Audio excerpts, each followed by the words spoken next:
दुसऱ्या दिवशीही विरोधक आक्रमक होण्याची शक्यता. परभणी आणि बीड मुद्द्यावरून विरोधक सरकारला घेरण्याचा अंदाज. हिवाळी अधिवेशनाच्या दुसऱ्या दिवशी जीएसटी सुधारणा विधेयक मांडलं जाणार. जिल्हा परिषद पंचायत समिती विधेयक अनेक महिने प्रलंबित.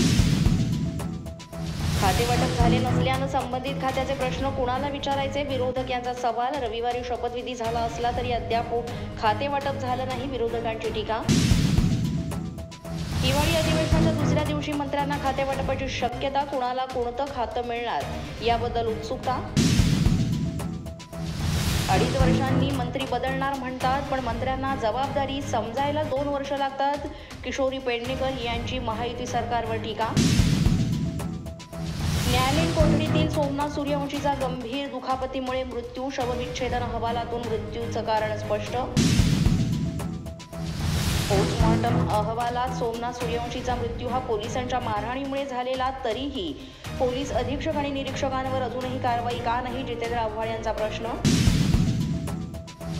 माझ्या भावाची हत्या जातीयवादातून झालेली नाही. बीड सरपंच प्रकरणातील संतोष देशमुख यांच्या भावाचा मोठा खुलासा.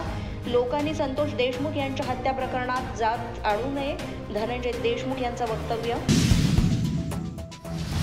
शासकीय कर्मचाऱ्यांच्या बदल्या आता वर्षातून एकदाच एप्रिल किंवा मे महिन्यात होणार. या संदर्भातील विधेयक हिवाळी अधिवेशनात पहिल्याच दिवशी मंजूर.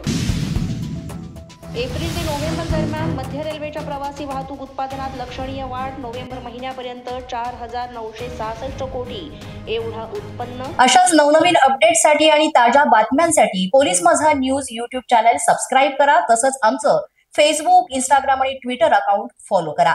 अधिक माहितीसाठी आमच्या www.polismazanews.com या वेबसाईटला भेट द्या.